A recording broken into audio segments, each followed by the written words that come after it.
How did a blue-collar guy with zero SEO knowledge and experience buy a site and grow it into a successful brand?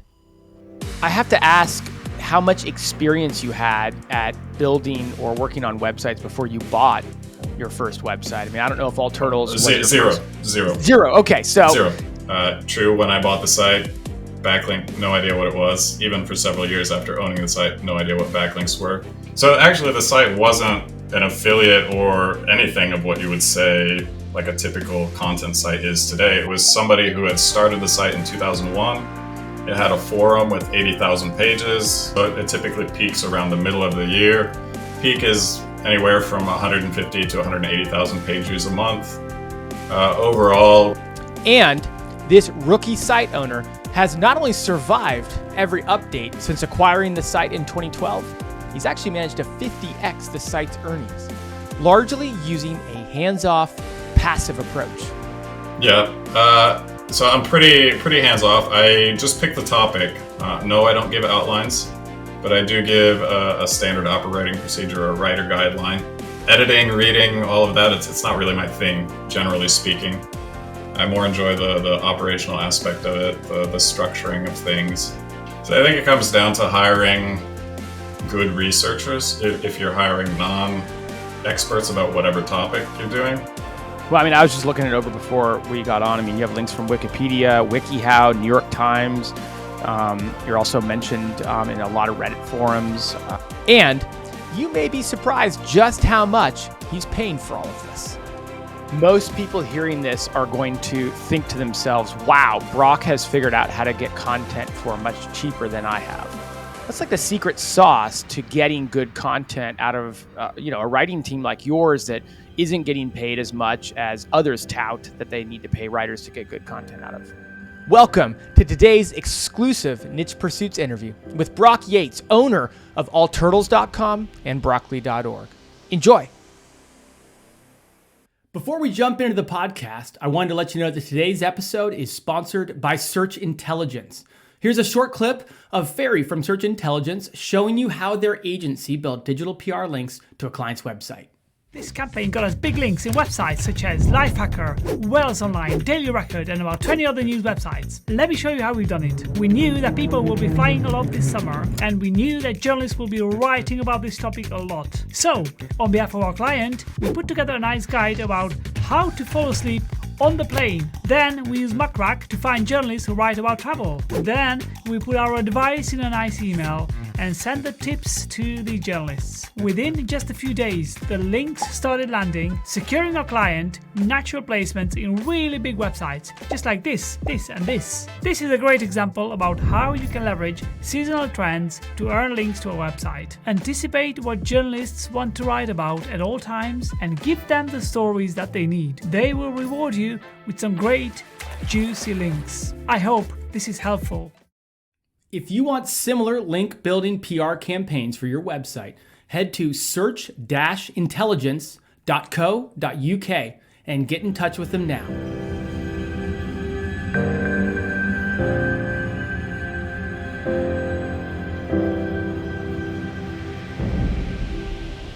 Okay, all right. Welcome back to the Niche Pursuits podcast. My name is Jared Bauman, and today we are joined by Brock Yates. Welcome on board, Brock.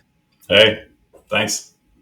Good to have you. It's always great to have, I say this a lot, but it's always great to have a listener, someone who's been following the Niche Pursuits a podcast for a while now. And we've got a really cool story here. I was just asking at the outset, I didn't realize you'd owned this website we're talking about today for quite so long. But before we get into how you built and grew this website, why don't you give us some background, catch us up on who you are? Sure. So I'm based in Switzerland. I have a very wide background. I've done everything from bagging groceries to selling cars to changing tires and renting trucks even. So I've got a fair background, and I kind of just stumbled on the online investment world. It feels like we get a lot of people who land in website building that maybe were like a lawyer before, right? Or like a journalist, or there's some reason that seems to introduce them to this. But man, you had like a fair collection of, just good old blue collar jobs. Like what got you into what would be considered like the world of online marketing or digital marketing? I was I think like everybody, I want money for nothing. Everybody's looking for that passive income. So back in 2012, I had moved abroad to Switzerland, and I found myself with a little extra capital, and I was like, "What? I should do something with that." So I started Googling, and I stumbled across Flippa.com, which is not so great anymore, at least for small sites. From what I've seen, they've kind of pivoted. And then yeah, I just kind of randomly started searching for sites, and I stumbled across AllTurtles.com, and I was like, low competition. Seems like nobody would want to get into that. Why not? So I have to ask how much experience you had at building or working on websites before you bought your first website. I mean, I don't know if AllTurtles was your zero, first. zero, Zero. Okay, so zero. I didn't want to assume. Thought I'd kind of walk into that cautiously, but a cat's out of the bag. So you had zero experience when you landed AllTurtles. Talk about the deal. And I mean, this is a while ago. This is over 10 years ago. You're right. But I mean, this is kind of wild, wild west of buying websites back then. Yeah, so I stumbled across it. It was like $3,000, more or less, somewhere around there. And I think I was making, I don't know, $60 a month. And I was like, well, if I leave $3,000 in the bank, I don't make $60 a month. So, okay.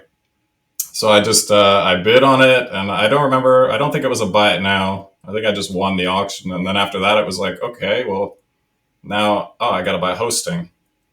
So then I went and bought some very cheap hosting from iPage. I don't even know if iPage exists anymore. And I had, I think, like 30 or 40 plugins. Got the site on there. I think it worked. I fixed some stuff. Then I loaded it up with plugins, and then I had problems with it being slow. And it was really a journey. I mean, I started doing HTML courses, even though it was based on WordPress, and you don't need HTML at all for that. And it was on AdSense at the time and on Amazon Associates. But I mean, I really knew zero. So it was really just like starting to dig in and figure it out step by step. What was the makeup of the site when you bought it? I mean, you talked about how that was gonna be one of my questions, is monetized with AdSense. So, kind of ads on the content, and then Amazon Associates, which is really popular actually back then. Yeah. Then the rates were really, really attractive, or well, much more attractive at that time. But like how many pages did it have? Was it like an affiliate style website? Was it reviewing things? What did the website look like? So actually the site wasn't an affiliate or anything of what you would say like a typical content site is today. It was somebody who had started the site in 2001. It had a forum with 80,000 pages. So that had quite a bit of traffic at the time. And then it just had light pages, like when I mean light, like 50 word pages, maybe 100, 150 pages on the site, something like that. And it was just a specific type of species of turtle. So you would have, like a page about a red-eared slider, which is a very common pet turtle. And it would just say like, here's 4 bullet points about it, 2 sentences, and like that was it. So it was a small site. I mean, it was only getting 4,000 page views or so a month when I took it over. Oh boy, that was, 2012. That was probably right around the time I was getting into digital marketing and online. Just learning about the online world. I mean, where were you starting to tune in or learn from other places? Like, how are you gaining your insights into what to do with this website? It's all really a bit of a blur. I mean, definitely, I think I went across smart passive income for a period of time, but most of my time has actually been spent on niche pursuits over the entire time. So I've seen Spencer's site evolve from promoting, like how to use Longtail Pro to his exit. And I bought a lot of his services as well along the way because they're useful. Perfect. Well, let's. I think at this point, I want to kind of keep it open ended, but ask you, let's kind of get into how you grew this site, just for framework. For when you said it was getting about like 4,000 page views a month, it was making $60 a month. Before we get into how you grew it, I always like to ask, like, if you can, where's it at today? 10, 11 years later, what is it doing? Anything you're comfortable sharing in terms of traffic or revenue, or just any numbers you're comfortable with? Sure. So it's a seasonal site, so it typically peaks around the middle of the year. Peak is anywhere from 150 to 180,000 page views a month. Overall, we're talking about mid 5 figures annually. So it's not anything huge by any means, but it's a nice chunk of change that is fairly passive, right? You could say. Wow. Well, quite the growth curve too. I mean, from $60 a month, which is under $1,000 a year in earnings. But I mean, you got a good price for it, to be fair. But certainly a very small site that now is earning you mid 5 figures. So congratulations. That's like you said. I mean, that's a big accomplishment, especially if it's a kind of a side hustle or something you do on the side. Yep. Well, let's get into it. Like, walk us through some of the steps you took to grow it. I mean, we've got some notes here that we can get into, but like set the stage for how you went about growing it and some of the key factors that have led to its growth. So to start with, like I said, I really knew nothing. Didn't know anything about keyword research at the time when I acquired it. So then I just started Googling pages on Turtles and taking basically other people's content and rewriting it, right? And then I think as I started to read things, I figured out, you can actually outsource. So I used Textbroker and Fiverr, really terrible writers, $5 for an article. And then I kind of figured out if I lay out a structure, I get articles back really quickly, and they're actually pretty good. So on Textbroker, I think back then I was paying like $10 an article or something like that, for, I don't know, 700 words. As the years progressed, I kind of went through different cycles. I always had a day job up until this last year. So it was always a side hustle. And I would sometimes work on it, sometimes not. I'd see a year of growth and then I'd be lazy about it. And then in 2018, I had sort of a failed acquisition on an e-commerce thing.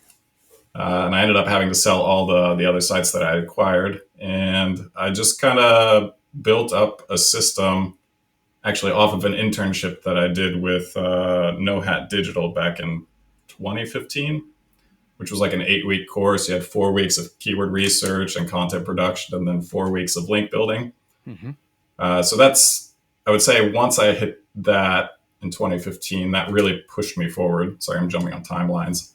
And then in 2018, then I really, well, like I said, I had to sell all my assets, essentially.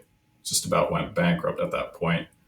And I just started investing all my time and energy into the site, hiring more writers. I moved over to Upwork, where it's the only place that I like to really use anymore, mainly for simplicity, because you just have your credit card there from an accounting perspective. It's all in one place, right? I don't have to deal with paying somebody via PayPal or any kind of questions about, do I legally have to consider them an employee or whatever. So I run everything through Upwork. And that's kind of how I built up the production. Also implementing systems. So that's a big one. And then tracking it with a nice, thorough spreadsheet. I'm really curious to hear why AllTurtles was the one you held on to after, all the ups and downs and, all the hurdles that you had, especially with having to kind of liquidate or sell off a bunch of them. Like, was there something special about this site compared to some other ones that you had? Probably because it was my first site. I also like the domain. I mean, it's a memorable domain. Like when I go to some conferences, it's like, it's the Turtle Guy. So I don't know, I wouldn't call it a wow factor necessarily, but to some degree, I like having that niche recognition in a way. And then, like I said, initially, I produced crap quality content. And then as the years went on, I got serious about it. I have a system to produce content like relatively cheaply with pretty much any writer, but then I do also have connections with experienced people in the industry, like herpetologists, for example, who can review the content and ensure that it's giving correct advice, because people do actually depend on it when they come to the site. If you give bad advice, you can either make a turtle sick or kill it, which is definitely not the goal. Let me ask you from a high level, and this might dovetail into some more conversations, but this is an interesting question because I think a lot of the people that we talk to on the podcast haven't had the same amount of history with a website that you have, right? And you kind of addressed it head on, which is the idea that basically the type of content that you needed to rank in, say, 2015 is very different than the type of content you need to rank today in 2023. And I'm being very, very generous with that statement, right? It's almost couldn't be more opposite, right? The type of content you need, the quality of the content that you need. And you've had this website from the beginning of 2012 till now. So you've talked about the type of content you used to have on it and then the content you produce now. Have you had to go back and update a lot of that content? Like, what's that process looked like over the years as content has changed for what the internet needs? Yeah, so overall, the site, it's really, generally speaking, resilient. It's not massively impacted. I have a couple of other sites that I used similar tactics to build, but were impacted. To come back to the question of updating content, yes, all of that content, like I said from the beginning, with like 100, 200 words or whatever it had, has all been expanded on to have several thousand words. Most of my content is, I want to say between 3 and 10,000 words, with a generous amount of images, generally speaking. Process-wise, I've struggled with this one because I've tried taking the content and saying, here's an article, and I give it to a writer, and then I say highlight the words, for example, that you added, right? So you can decide how you're going to pay them, because generally you pay by word. But I was never really happy with the content. So a lot of the times the content would be completely just replaced, which, in practice, I know is not supposed to be something you're supposed to do, because if it's ranking on page 3, whatever, or not page 3, if it's ranking in slot 3, then you really don't want to do that. Oddly enough, I haven't really seen it impact page rankings. If anything, the page just stayed the same. Otherwise, in terms of expanding, I use expanding more as a way to improve revenue on a page than I do necessarily to improve traffic.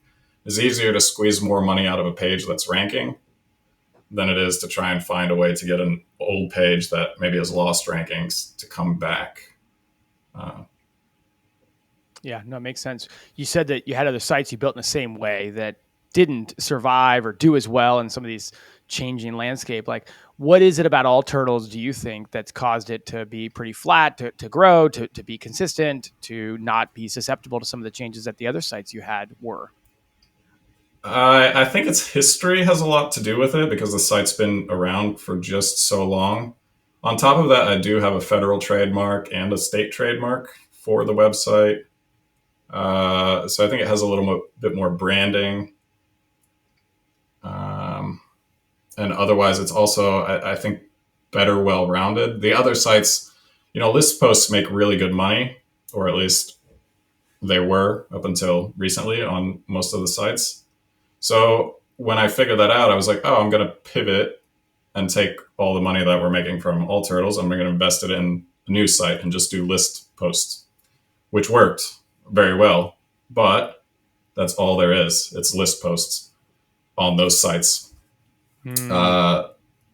So I think it's because it's unhelpful content by Google's point of view.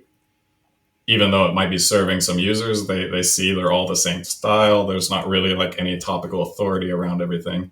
Whereas if you look at AllTurtles, let's take a Reddit slider. I have a care guide that's like 5,000 words, but then I also have another 10, 15 articles, about that specific species. So it's a pretty large cluster. And then also, I think one additional thing which most niche site builders won't have is there's a large brand that did a lot of PR, and all of the PR agencies, or like entrepreneur.com and stuff, they got confused because they use a similar domain. So I got a lot of links that way. Hey. So I think that there might be a little bit of link juice there. A lot have gone away, right? I think they've corrected them, but I saw a huge boost in traffic when they did a TechCrunch interview and stuff. I'm guessing you weren't emailing them telling them that they might have gotten the domain name wrong. I was not. No, I was not. I mean, two things I heard you say there that I think are important is the age. I mean, what did you say? This site has been around since 2001, right? Yeah, 2001. Yeah. And been actively worked on since 2001. So it's not like an age domain that's been quote unquote around since 2001, but hasn't had a new post on it for 10 years. Like it's really been pretty active since 2001, which is over 20 years. And then I mean, the way you built the content, like it just from listening to the way you talk about it, it does sound like you really are trying to be a really deep, well-rounded repository about turtles rather than just a bunch of listicles, right? And again, that worked until it didn't. For some, it probably still does, but certainly that doesn't check that same topical authority box that it sounds like the turtle website, AllTurtles, does. Yep. Yeah, exactly. I mean, it's really just about being as thorough as you can, and that's everybody's advice, which is annoying to hear. But yeah, when you have multiple projects and you kind of can compare each different one, and you see, well, generally speaking, it works. So I have to ask, we're 17 minutes in now, and I haven't asked yet, but now's the time. Are you a turtle guy?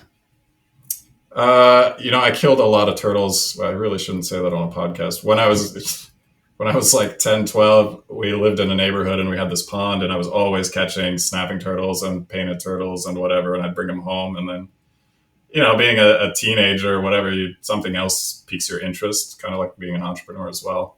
And then, yeah, you neglect them. So I don't own any pet turtles at this point. It's a consideration I've made as I go forward and owning the site. I think maybe I'll move that direction. But I care about the outcome that's produced by people reading the content, just because I remember how bad of a turtle owner I was. I mean, and it's really just because I just wasn't informed. And also the internet wasn't what it is now. Mm. Yeah, there probably wasn't a lot of turtle content back then. No.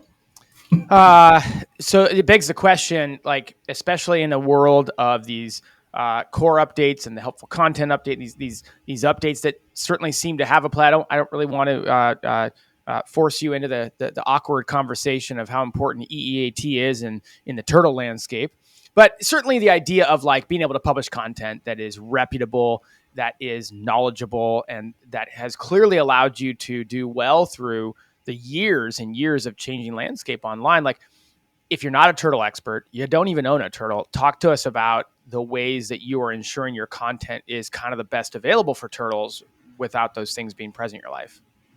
So I think it comes down to hiring good researchers. If you're hiring non-experts about whatever topic you're doing, all of my writers I keep on the team for long term. I mean, I really like having the same people working on the same sites over a long period of time, because they basically learn the topic as they go. So I have one specific writer for AllTurtles who I've had him for almost 4 years now.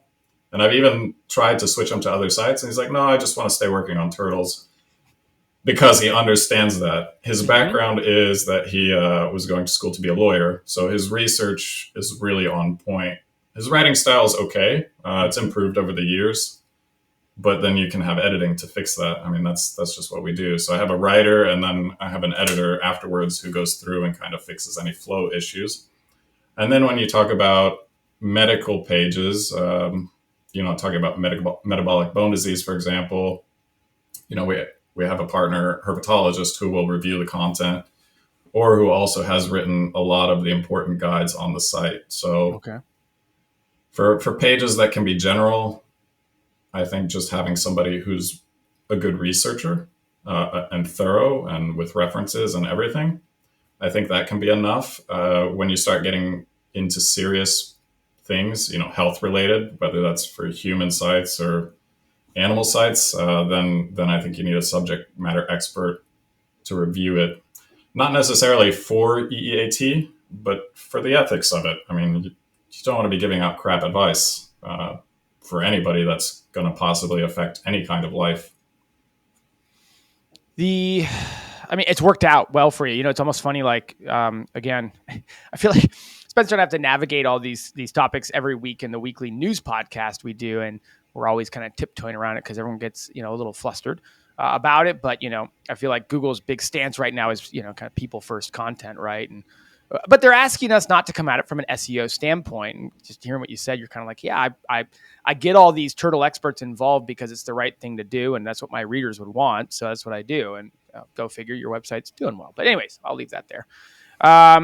Let's talk about what's the cadence of content right now? Like, catch us up maybe to 2023 and beyond. Like, what are you doing on the site as we speak right now? Like, in terms of new content, in terms of updating old content, in terms of, haven't gotten into backlinks yet. I want to ask you about that. Like what's a week in the life of AllTurtles look like?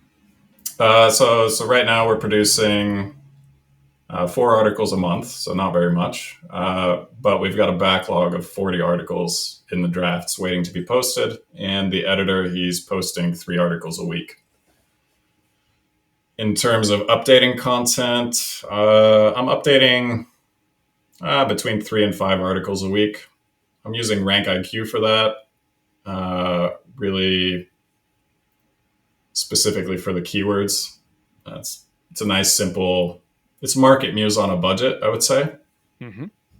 If you're familiar with Market Muse, which I'm sure you are. Mm-hmm. So that's kind of the cadence for the site.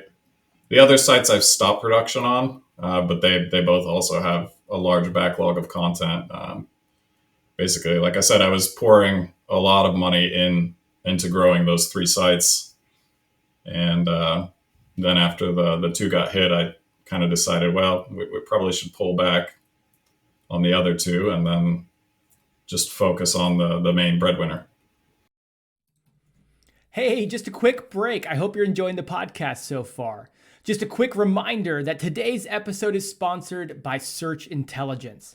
Now, I've got a short clip from Ferry with Search Intelligence showing you how their agency built digital PR links to a client's website. We got 20 links and placements on massive websites such as The Express, Mirror, Daily Record, and many more, with a campaign about the pros and cons of popular diets. Not bad. This is exactly how we've done it. Our client is a very popular fitness client. We have asked them to provide thorough expert commentary about the pros and cons of the most popular diets. Once we have this information, we put this in a nice email and send it out to 15,000, yes, 15,000 journalists from around the world that write about fitness.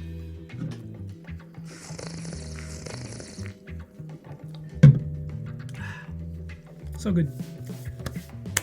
And unhealthy. Big publications picked up our story from the email, giving our client massive, juicy, saucy, healthy links that are 100% relevant to their website and that will keep the rankings of the website in a great shape. You see what I've done there? I hope this case study inspires and that you will start leveraging expert commentary type campaigns to land links to your or your client's website, just like we've done it with this campaign.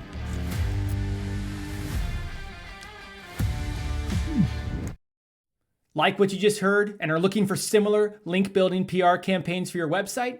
Just go to search-intelligence.co.uk and get in touch with them today. When it comes to your new content, again, just curious to lean into some of the things you've already talked about. And some of this is going to be a recap of what you already said. Are you basically kind of doing keyword research, coming up with topics, and then determining based on the topic depth, whether a more generic writer can write it or whether a subject matter expert writer can write it? Are you doing article briefs for them? How involved are you? I mean, I know you said in our notes that this is pretty outsourced. So I'm kind of curious to get a little more detailed about it because a lot of people are short on time and with the impetus growing that you need to really produce really high quality content, right? Like I think a lot of people are going to be interested to hear how you're doing that in a mostly or fully outsourced model. Yeah. So I'm pretty hands off. I just pick the topic. No, I don't give outlines, but I do give a standard operating procedure or writer guideline, which tells the writer how to write the content. But from there, I really don't do much. The trick, what I've found over the years, is really hiring and filtering through like on Upwork, you could post a job. It's not as good as it used to be. You used to be able to get, really a lot of people applying.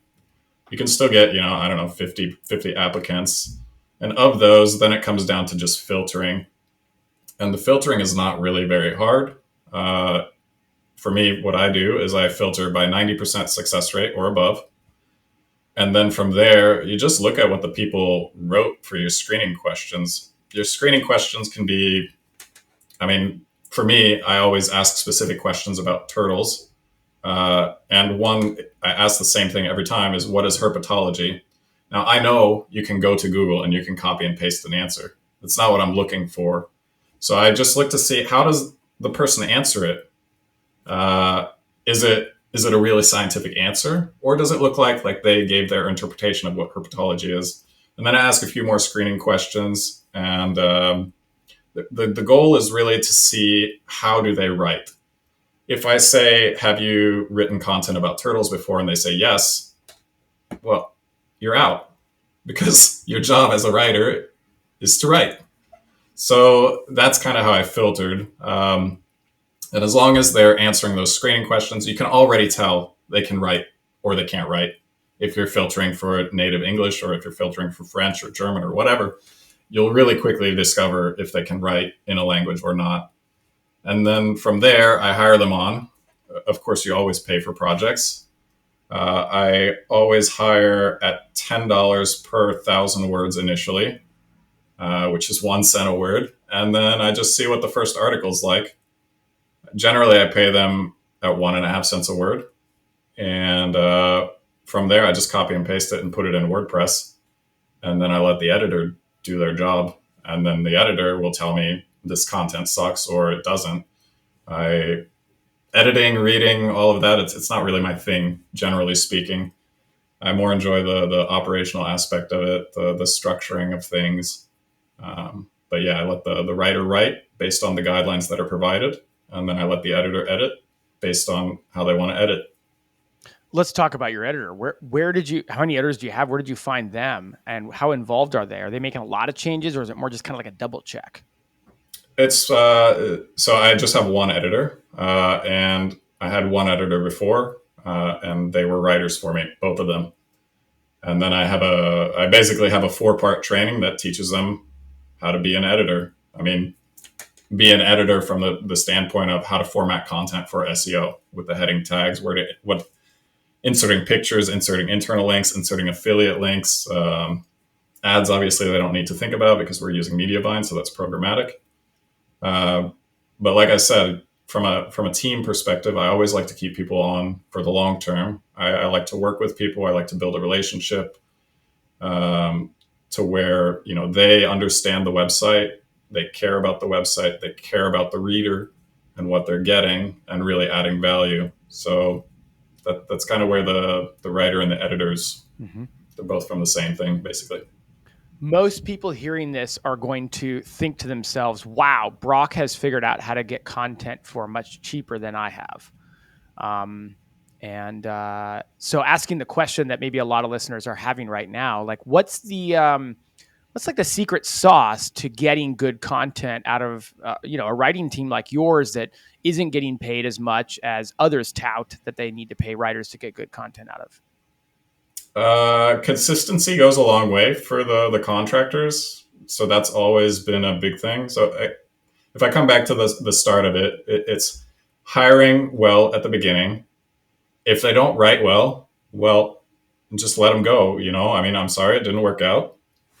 You can be nice about it, of course, or you can give them a chance and you can train them. It's up to you. But generally speaking, if the first 2-3 articles aren't good or to your liking, you got to let them go and replace those writers with somebody new. The next is standard operating procedures, which it's a fancy word for a Word document that just gives a basic outline of how content should be written, plus some examples. If it's a writer, they should be able to figure out how to structure content. The optimization part, the SEO part, you can do after. But if you try to cram in the SEO part, I've tried it. I've tried giving keywords. I've tried doing outlines. It always comes out weird. They miss a bunch of keywords. So it's easier just to give them a guideline, give them a topic, let them write. That's what writers do. They're writers. And then structure it and optimize it afterwards. Sorry, I'm rambling here, so I forgot the last part of the question, or did I hit them all? I think you hit it all. I guarantee you that a lot of people are thinking like, hey, how does Brock do that? How does he get so much value out of, content writers that a lot of people would say are lower price than what they're paying their content writers? And it sounds like you're saying SOPs, clear guidelines, clear structure, and regular work. And regular work, treating them right, treating them fair, and giving them consistent work. Yep. Okay, fair that enough. About sums it up. Fair enough. Monetization. And you mentioned that you're making mid 5 figures a year. Sorry, I think you said 5 figures a year, actually. Yep. Like, how's that break down? You mentioned Mediavine at the very beginning. You said the site was set up on associates. Like, what's the breakdown now look like for how the site makes its money? It's a 90-10 split, so 90% Mediavine, 10% Amazon, give or take, depending on the month. I've tried other affiliates. However, the downside to having a less competitive niche is there's a lot less affiliates. I've tried a few sites. I do have another partner website that I work with as an affiliate, but we're talking peanuts here. I had one that worked well, but then when it came time to pay, they wouldn't pay even after sending demand letters and threats and all of that. But then you just write the debt off and forget about it and move on because it just wastes too much energy. So I just went back to only Amazon associates, took away all their links. And I prefer having consistency like a writer. I want to know, am I getting paid regularly and where's it coming from? And yeah, it seems to be the best option for the time being. Yeah. When it comes to Mediavine, since 90% of your income comes from ads, any things you've learned along the way to help kind of maximize whether it's your RPMs or the amount of money that you make each month from them? Yeah. So I mentioned earlier, articles are between 3 and 10,000 words, give or take, depending on what page. Images help breaking up paragraphs. Most paragraphs, they're not technically paragraphs, but I mean, one or two sentences, it's enough. So the more ways you can break up the content gives them more chances for ad impressions. Adding bullet point lists, adding long images, having a fixed ad at the bottom, removing the X. This will also increase your impressions. Video, although you don't really have to do video so much anymore because they'll insert video for you, but it doesn't hurt. So that would be the basics of it. I mean, and then larger font, 20-point font, for example, but it depends on the theme as well. So you can't just put 20-point on any theme because Make sure you may check not it look after you right. do So that. yeah, it's you need to also look at your content and see, well, how does it look? Does it look easy to read? Does it look spacey? Does it look, is it too bright? Is it too dark? Depending on if you're using different backgrounds. That would be the advice I'd say for optimizing for ads. You said remove the X. Can I ask you what you mean by that? I just jotted it down. Yeah. So generally speaking, you'll have a banner at the bottom of a site. It'll pop up at the bottom, and then most of the time there's a little X that you can click to close that as a reader. But as a publisher, I don't want you to close that because the longer it stays there gives another chance for an ad impression. So the more ad impressions you can get, the higher RPM you can get, and ultimately the more revenue you can make. And at scale, if you're talking about 100, 200,000 visitors, then that starts to make a difference. Interesting. I did not even know you could uncheck that, actually. That's great to hear. Let me ask you a bit about seasonality. I didn't know turtles were seasonal, right? Like kind of, but I guess they are. Like, how have you managed seasonality? What is the in season? Is there anything you're doing to maximize that, or you just kind of roll with the punches and the good seasons are what they are and the slow ones are just slow? Yeah. So you have a peak, in April, May. And if you think about it, it just goes with the weather. So generally speaking, turtles are present in the United States, particularly in the Midwest. So springtime around April, May, everything's starting to warm up. The animals are coming out. People are out. They're trying to figure out, what's this turtle in my backyard or what's this turtle on a walk. And that's primarily the types of visitors that the site has. It's people that are trying to identify what kind of turtle species they have. And then from there, they maybe get an interest and then they get a pet. So from a seasonality perspective, I know those are going to be the most profitable months. Generally speaking, it is a steady site throughout the year. It's just those are the peak months, and then it's kind of a little bit less as the year goes on, which again makes sense if you understand who's visiting the site and then what region the animals are specific in. You don't have turtles really in Europe so much. It's just not a thing here. So it's really centric in the United States, particularly in the Midwest. Also, then you have tortoises and stuff, but not to get too much into the details. But yeah, it's that would be why there's kind of the seasonality. At my last company, I traveled a lot for work. I run a marketing agency now, but my last business, I was on the road a decent amount. And one of the vendors who I would travel with a lot owned, I don't remember how many, 2, 3, 4 tortoises. He lived in Arizona. The stories were fascinating. I'll tell you. I mean, it was a great time to sit with him and just hear the latest tortoise story. So he was saying, this is random. He was saying that an owner of a tortoise, at least he mentioned that he had to put it in his will because they're one of the few animals that routinely outlives their owners. And so they have to have a plan of attack for what happens if they die before their tortoise. Anyways, funny story. Yeah, turtles and tortoises, generally speaking, with good care. I mean, typical, 30 years for a aquatic turtle, let's say. And then a tortoise, can be 100, 150 years. Oh, my goodness. Man. Well, that's thinking ahead. You got to make sure you know what you're signing up for, which is why allturtles.com is a great, probably a good, a good, at least in theory, a good place to go. Hey, so we haven't talked yet about it, but I want to ask about backlinks. I mean, this is a site that when you bought it was already over a decade old, which can be, many things, right? It could mean that you have a lot of great backlinks that you've acquired over time naturally. It could also mean that the site's littered with links maybe you don't really want, or that you have to inherit from someone who is building the site before you.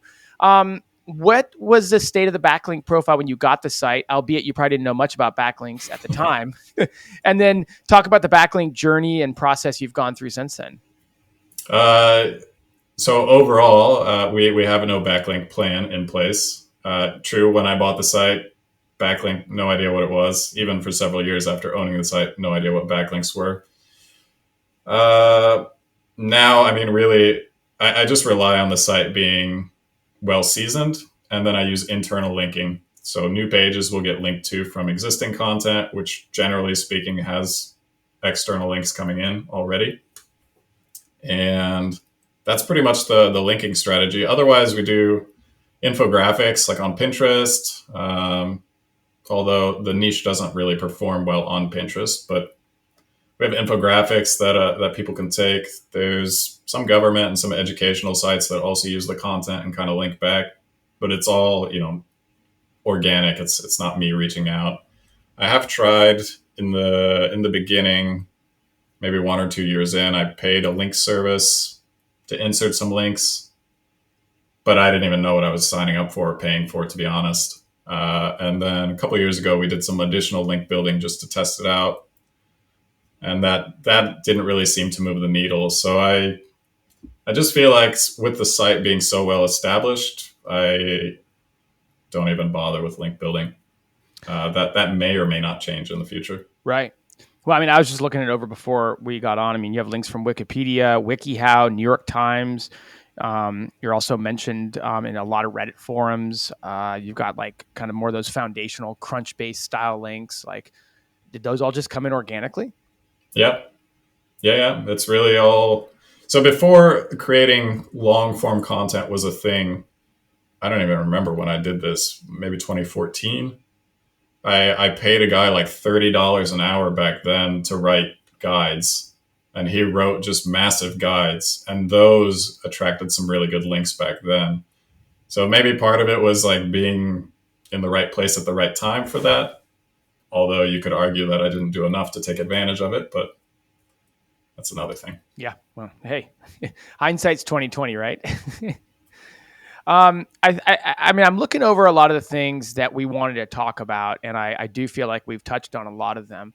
I guess maybe from a high level, like taking a step back, and I sort of asked this earlier, but for people listening who have had a site that's been impacted negatively over the last year or so, you have had sites impacted negatively. And I know we touched on it a little bit, but just from a high level, like starting to circle the wagon here, what is it about AllTurtles you think that kind of makes it unique and special? And then what are your plans for it going forward?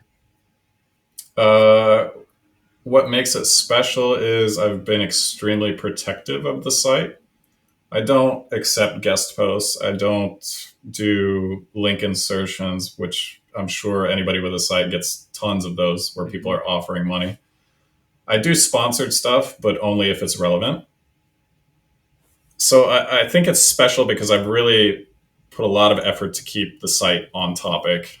People have told me, why don't you make it about reptiles? Well, the domain is AllTurtles, so it covers turtles, tortoises, and sea turtles, and that's it. And I know the niche is only so big, but that's the niche we want to cover, and that's the niche we're going to focus on. And I think that is probably why it's survived the majority of the algorithms. I mean, honestly, okay, we see 20% fluctuations here and there, but that's nothing compared to, I have another site that had a 70, might be 80% decline after the latest update. So it's been a stable site. I've made an effort to keep it only about turtles and so on. And I think that's what probably the value is, along with an old site with a lot of links from various publications. Yeah. It's so interesting, right? When you kind of, and you talk to people like this who have, say, several websites and they're building them in much the same way. And then, a big update comes out and one of them gets affected vastly differently than the other one. And you kind of have to scratch your head a bit. But there's so many intangibles that go into building a site that it's not just about the things you're doing, but it's also about the niche, the competitors, about how it's landing in the space you're doing, how well and how effective it is, how much you're engaging the audience with one site versus the other. There's so much that goes into it. So what's the plan going forward? Like, are you've held on to the site for 11 years now? I mean, are you going to just keep on the turtle train for a while? Any plans to potentially sell, or just, I'm curious to hear what you're going to do with it going forward. I've dabbled with the idea of selling it. Mm-hmm. It's definitely a consideration I've had, not because I necessarily want to get rid of it, but if an offer is good, then maybe I'll consider selling it. Going forward, I'm operating it like I plan on keeping it for the long term. I mean, either way, if I sell it or I don't sell it, the site will go with a writer and with an editor, as a self-sufficient machine, essentially. But it's also, if you stop working on things, they eventually die. Generally speaking, there's of course exceptions to the rule, but in the content world, every day there's another competitor. If you talk about turtles, okay, maybe there's less competitors and less private equity money coming in to compete in that space, but there's still another turtle guy creating videos on TikTok somewhere that maybe will steal your traffic, take your traffic, earn your traffic, whatever you want to say. So long term will be just to continue covering those pages that are ranking for keywords that don't have independent pages, creating more content, and then trying to grow our email list, improving reader experience, and finding a way to keep the life cycle of the reader longer. That was going to be my final question. Like, you're focused on website stuff, you're focused on content building, but any future plans for video content, a YouTube channel, an email list, more focus on Pinterest and Facebook, et cetera, et cetera, et cetera? Yep. So we have a YouTube channel that we've started to put content on, primarily AI content for the moment, which works really decently, at least for shorts. For the longer form content, I think you can't get around it. You're just going to have to, I'm going to have to go and either do it myself or have somebody film some turtles and tortoises and create some sort of story for videos in order to make it a real channel. And then email, I think, finding a way to control your user base or reader base is really the important thing, I think, anymore. Google building, there's a saying, like, if you build on shaky ground, it's just not gonna last for the long term. You got to have a good foundation. So Google can take that away at any time, just as Amazon can and has over the years. So it's important to be able to own your customers as much as possible. Well, Brock, thank you for coming on. I've really enjoyed this one because it's always fun to talk to someone about a single site and their story of growth, right? But I also really love that you've had this site for so long. That's pretty unique, but also that you bought this site with zero knowledge. And I want to just double down on that for everyone listening. Like, this is a great success story, and not like a flash in the pan success story, which, not to take any success away from those, but occasionally we'll talk to people who will almost play arbitrage with a site and do well. This is not arbitrage. This is you getting into something, knuckling down and learning how to make it work and how to grow. And you've been doing it for 11 years. It's super encouraging, especially for people listening who maybe are sitting on the sidelines feeling uncomfortable about diving in. So, I mean, any final words from you before we sign off here? Just keep going. If you get hit in the face, just get back up and keep going. That's pretty much life advice. Boy, and I'm sure there's a lot of people in 2023 who have experienced that. So, hey, where can people follow along with you and what you're doing? Any place you can direct them? Sure. If you want to get in touch with me, you can go to broccoli.org. So it's brockly.org. I'm going to be selling the content process thing, at least the setup. So for people that don't know how to produce content or just want to kind of jump in and have a process, it's easy. Perfect. Thank you so much for coming on, Brock. It's been great to have you. Been a pleasure. Today's episode is sponsored by Search Intelligence. Here's a short clip of Ferry from Search Intelligence showing you how their agency built digital PR links to a client's website. What a crazy campaign. How to Sleep on Your Back. This campaign got us links in Huffington Post, Glamour magazine, Mirror, and lots of other great news publications. Let me show you how we've done it. It was so simple. Our sleep client provided us with expert commentary about how to train yourself to fall asleep on your back. They also gave advice on why it's best to sleep on your back. Once we've had this information, we went to Muckrack and searched for journalists that consistently write about sleep and well-being. We've sent these journalists the advice provided by the client, and within 1 day the links started flowing in. Glamour magazine, a DR81 website, picked it up. Huffington Post, DR88, Mirror UK, DR90, a massive avalanche of links blasted through our client's website with this simple yet effective campaign about how to sleep on your back. I hope this inspires, and I hope you'll use this technique to land massive links to your or your client's website.